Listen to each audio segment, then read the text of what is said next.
Hello students, and once again welcome back to your online class.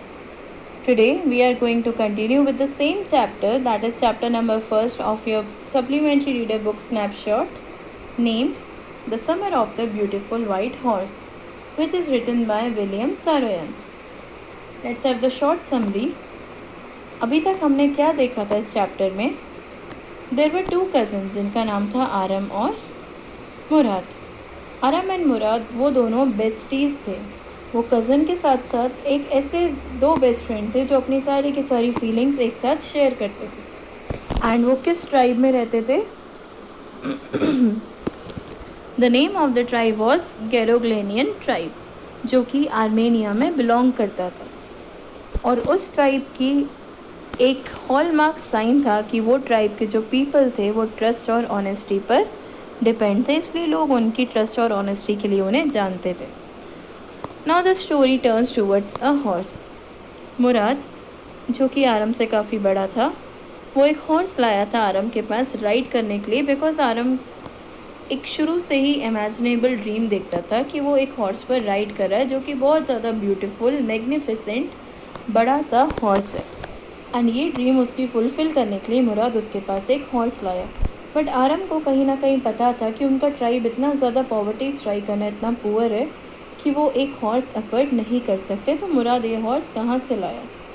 कहीं ना कहीं उसे ये भी डाउट था कि उनकी जो कंट्री है, बेसिकली उनका ट्राइब, वो किस लिए जाना जाता है? Proud, trust and honesty. तो फिर मुराद किसी की चोरी तो नहीं कर सकता, क्योंकि वो अपने ट्राइब का नाम खराब नहीं करेगा. बट तभी भी उसने मुराद से जब पूछा कि तुम ये हॉर्स कहाँ से लाए हो, या तुमने किससे ये हॉर्स चुराया है, तब मुराद ने उसको कोई भी आंसर नहीं दिया. And up till this time the problem occurred. Aram सोच में पड़ गया कि क्या वो इस हॉर्स की राइड ले या ना ले. बट एज बिकॉज वो कंटिन्यूसली अपना एक ड्रीम देख रहा था उस हॉर्स पर राइड करने का, उसने डिसाइड करा कि एटलीस्ट वन राइड वो इस हॉर्स की लेगा.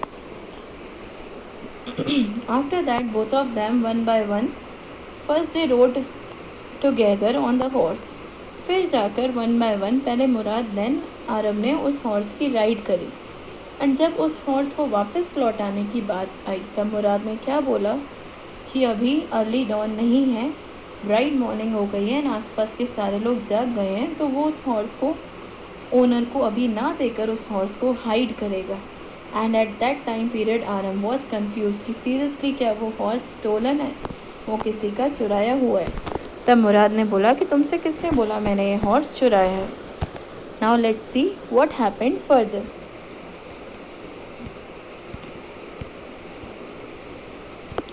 Come to page number 6, class.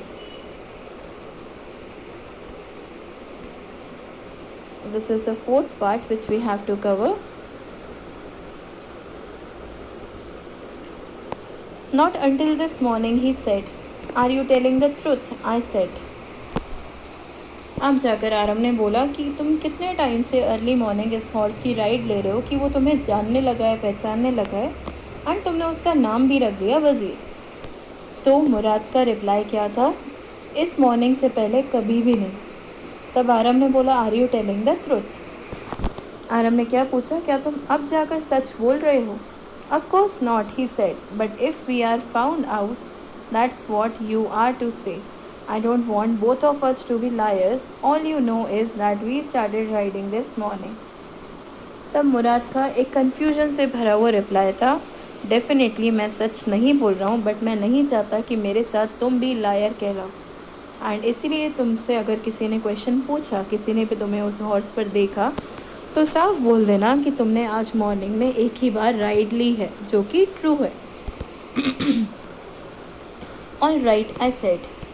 उस पर आरम ने क्या बोला? ठीक है. He walked the horse quietly to the barn of a deserted vineyard, which at one time had been the pride of a farmer named Fethwajian. अब जाकर जो एक ओपन वाइन यार्ड था, जो किसी टाइम पर बहुत ज़्यादा फेमस और बहुत ज़्यादा हरा भरा वाइन यार्ड था, एक बिल्कुल प्राइड स्ट्रॉन्ग फार्मर का जिसका नाम था फेथवाजियान, उसका फार्म लैंड अब पूरी तरह से डेजर्टेड हो गया था, सूख गया था. एंड इस ओपन फार्म लैंड के बान में उसने उस हॉर्स को रखा था. बान क्या होता है?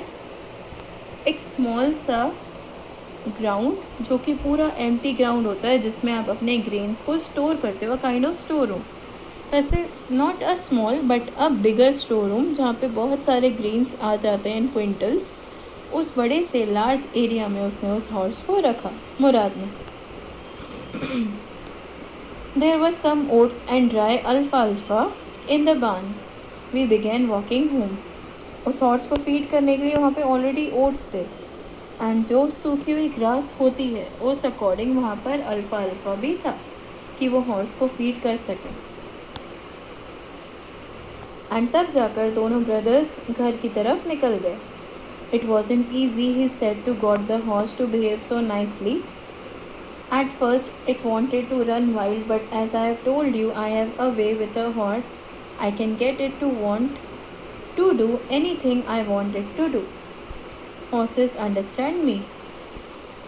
तब मुराद ने, जैसे वो वॉक कर रहे थे घर की तरफ, आराम को बोला कि मेरे लिए इजी नहीं था कि मैं इस हॉर्स को अपने डायरेक्शंस पर मूव करवाऊँ। ये हॉर्स पहले नाइसली बिहेव बिल्कुल भी नहीं करता था, वो बहुत ज़्यादा वाइल्ड था और कहीं पर भी वाइल्डली रन करता रहता था। बट जैसे मैंने तुमको बोला कि हॉर्स मेरी बात मानते हैं, मेरा उनके साथ एक डीप कनेक्शन है, तब मैंने इस हॉर्स से अपनी खुद की पहचान करवाई, इंट्रोडक्शन करवाया एंड ये हॉर्स मेरे हर एक डायरेक्शंस को मानने लगा जस्ट बिकॉज हॉर्सेस अंडरस्टैंड मी। ये पूरी बात आराम से मुराद ने करी। How do you do it, I said. तब आराम ने पूछा, तुमने ये सब कैसे मैनेज करा?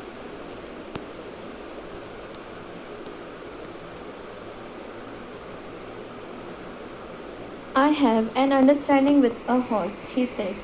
Yes, but what sort of an understanding, I said. मुराद ने बोला, मेरी एक अलग ही अंडरस्टैंडिंग है हॉर्सेस के साथ। तो इस बात पर आरम ने बोला, अंडरस्टैंडिंग? पर किस तरीके की understanding? A simple and honest one, he said. एक सच्ची और ईमानदारी भरी ऐसी अंडरस्टैंडिंग कि जानवर मेरी हर एक बात मान सकते हैं, specially the horses. Well, I said, I wish I knew how to reach an understanding like that with a horse. तब आरम कहीं ना कहीं डिसअपॉइंट हो गया कि हॉर्स ने उसकी बात नहीं सुनी बट मुराद की। तब जाकर उसने बोला, मुझे नहीं पता कि किस तरीके से ये अंडरस्टैंडिंग अपने अंदर लाते हैं कि एक हॉर्स आपकी सारी बातें मान लो। You are still a small boy, he said. Mourad ने बोला, तुम अभी बहुत ज़्यादा छोटे हो। When you get to be 13 you will know how to do it. Means Mourad की एज क्या थी उस वक्त? 13 year plus. That's why Mourad was controlling a horse and Aram उस वक्त सिर्फ 9 ईयर्स का था। तो मुराद ने बोला, जब तुम 13 ईयर्स के हो जाओगे तब तुम्हें समझ में आएगा कि हॉर्स को कैसे कंट्रोल करना है। I went home and at a hearty breakfast. ये इतने ज़्यादा टायर्ड हो गए थे कि उसने पेट भर कर दिल से उस दिन आरम ने ब्रेकफास्ट खाया घर जाकर। That afternoon, my uncle Khosrow came to our house for coffee and cigarettes. Okay, now there is a twist. Khosrow was alive. वो इनके घर आया था, आरम के घर, just for having coffee and cigarettes. He sat in the parlor, sipping and smoking and remembering the old country. And जिस तरीके से उनकी कंट्री पहले थी, हरी भरी, वो जहाँ पर बैठे थे पार्लर एरिया में, parlour area means the sitting room, the main room, hall, वहाँ पर वो कॉफ़ी की सिप्स भी ले रहे थे, स्मोक भी कर रहे थे सिगरेट का और ओल्ड पास्ट टाइम को याद कर रहे थे कि कंट्री कितनी ज़्यादा उस वक्त प्रोग्रेसिव थी। Then another visitor arrived, a farmer named John Byro, an Assyrian who out of loneliness had learn to speak Armenian. जो यहाँ पर अनादर विजिटर उनके घर पर आया था, द हॉल, द पार्लर, वहाँ पर उस पर्सन का नाम क्या था? जॉन बायरो, जो कि बाय नेचर एक फार्मर था और वो आर्मेनियन नहीं था, वो एसिरियन था और अकेले लोनलीनेस में उसके पास कोई पार्टनर नहीं था, कोई पर्सन नहीं था टू टॉक, तो उसने लोगों से आर्मेनियन सीखी और उसी को ही लर्न करा by heart. My mother brought the lonely visitor coffee and tobacco, and he rolled a cigarette and sipped and smoked. And then, at last, sighing sadly, he said, my white horse, which was stolen last month, is still gone. I cannot understand it. तब जाकर क्या हुआ, ये person बहुत ज़्यादा lonely था, उसके पास एक ही उसके साथ रहने वाला एक एनिमल था जो था वाइट ब्यूटीफुल हॉर्स। तो इस पर्सन को भी आरम की मदर ने कॉफ़ी और टोबैको सर्व किया एंड उसने टोबैको को रोल कर कर उसके साथ सिगरेट भी स्मोक करी, प्लस उसने कॉफ़ी की सिप्स भी ली। एंड तब बातों ही बातों में उसने एक सैड मोमेंट में एक सैड ब्रीथ के साथ बोला कि उसका वाइट हॉर्स ऑलमोस्ट 1 महीने पहले चोरी हो गया।